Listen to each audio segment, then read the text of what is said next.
Bringing a new product to life takes alignment between production and marketing. In order to properly plan on the production side, you need to understand the timelines for fabrication, assembly, quality control, shipping, and more.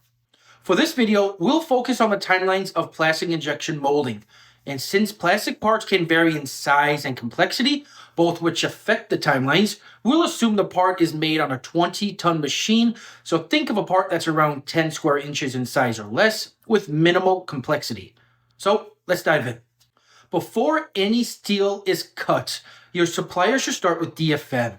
This is where they review your part and flag anything that could create problems during molding, like undercuts, wall thickness issues, or draft angles. Once DFM on the part is finalized and accepted, they'll move on to tool design, which usually takes a few days for a simple tool. This is when they'll finalize how the tool will be made. Here, you'll finalize things like gate location, cooling channels, and how the part will eject. This might sound simple, but a lot of rework and making new tools in general comes down to not doing any DFM or properly designing the tool. All in all, DFM and tool design takes about 1 to 2 weeks.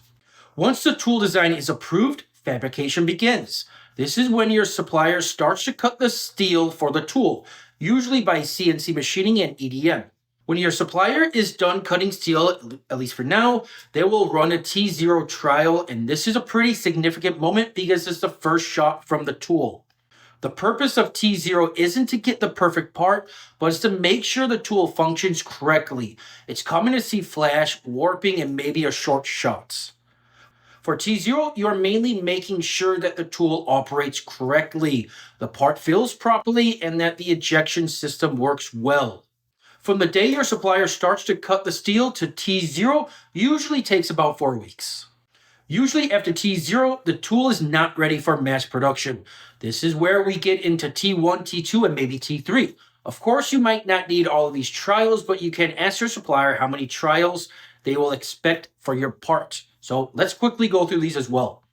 T1 is where most of the obvious issues from T0 are fixed. The goal here is to get closer to the intended part dimension and surface finish. You'll usually receive parts to check fit, function, and cosmetics. T2 is about fine-tuning. At this point, the part should be close to final, and many projects move to production after T2 if everything looks good. T3 is optional. It's typically used if the part has tight tolerances or more complex requirements. In general, each additional trial can take anywhere from a few days to 2 weeks. This all depends on how many changes are needed. After this is done, you'll need to prepare for mass production. So this includes the pilot run, making sure your documentation is prepared, such as SOPs, quality inspections, and so on.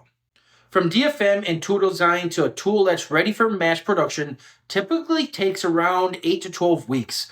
That includes roughly 1 to 2 weeks for DFM and tool design, about 4 weeks for cutting steel for T0, and another 2 to 4 weeks for trial runs and adjustments.